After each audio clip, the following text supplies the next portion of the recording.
আসসালামু আলাইকুম এভরিওয়ান। আজকে মসজিদের একটি গেটের কাজ শেষ করলাম আলহামদুলিল্লাহ। ইতিমধ্যে কাজ করতেছি, কাজ দ্রুততম শেষ করার চিন্তা ভাবনা, কিন্তু বৃষ্টি আর কারেন্টের কারণে কাজ শেষ করতে পারতেছি না। যাই হোক, আলহামদুলিল্লাহ মোটামুটি শেষ পর্যায়ে এখন কাজ।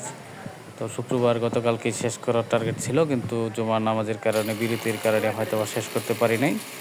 আজকে শনিবার, গুড়ি গুড়ি বৃষ্টি চলছে এবং বিদ্যুৎ নেই বললেই চলে, সেজন্য কাজ একটু লেটে শেষ হবে। যাই হোক, মোটামুটি কমপ্লিট করে ফেলছি। ইতিমধ্যে বসে রয়েছি, কারেন্ট চলে গেছে, আবার বারবার যাচ্ছে আর আসতেছে। এই অবস্থার ভিতরে মসজিদে দাঁড়ায় রয়েছি, নামাজটা পড়িয়া অলরেডি 2টার উপরে বাজে।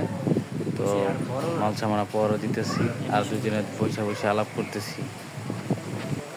নামাজের আগে সুন্দর একটি দৃশ্য, অথচ ভিডিওর প্রথম দেওয়ার চেষ্টা ছিল কিন্তু দিতে পারিনি।